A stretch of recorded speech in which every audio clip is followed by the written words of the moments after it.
Since the boom of the Industrial Revolution, human consumption of resources and the production of items has skyrocketed, meaning that in turn, so has the resultant waste of consumption and production. Looking particularly at the effect of waste production and recycling, everyone can learn a valuable lesson about consumption and come to realize the problems we will face if the processes of dealing with waste and recycling continue as they are. China has a population of 1.4 billion people, 60% of which are living in urban areas and 25% of which are living in slums. 25% may not seem like that many, but approximately 350 million people are living without access to improved water or sanitation, sufficient living area, or durable housing in China. In addition to this, 44% of China's working population are vulnerably employed. A person is considered as vulnerably employed when they engage as unpaid family workers or own account workers. This is important to remember later. Zooming out to the world as a whole, approximately 2 billion tons of waste are created annually, and this is expected to increase to 3.4 billion tons by 2050. Where does and where will all this waste end up if consumption doesn't change?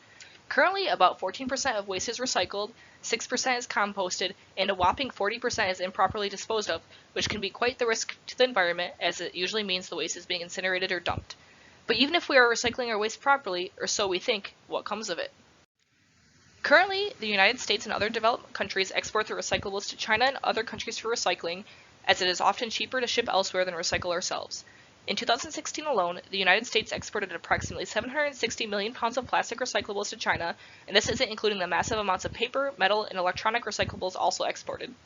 China had been receiving and dealing with 50% of the entire world's recyclables, which has proven to be overwhelming to China's waste management program.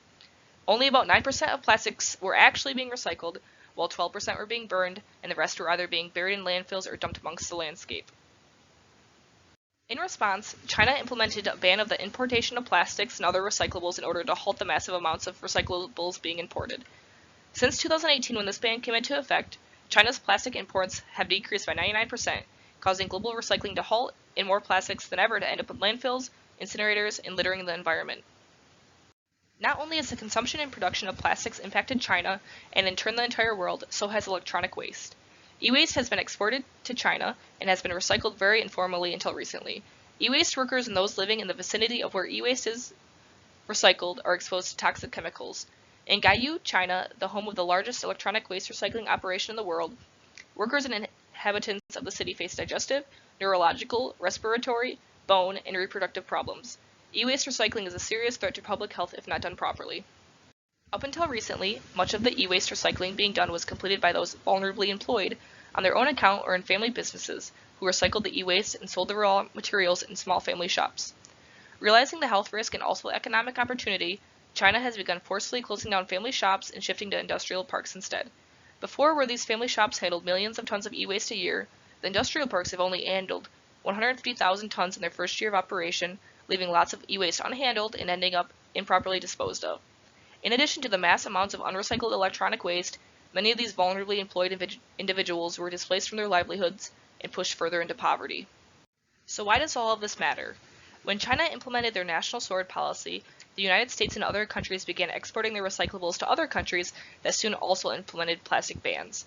As e-waste recycling has slowed in China, e-waste has been exported to other countries as well that are also not well equipped to recycle it properly. With the effects seen on waste production and recycling in China, not only on their environment but also public health, a solution must be found to mitigate the effects of the waste and recycling produced. Methods of recycling must be improved upon in order to handle the waste and recycling safely and effectively, no matter what country is handling the waste. And here are my works cited. Thank you.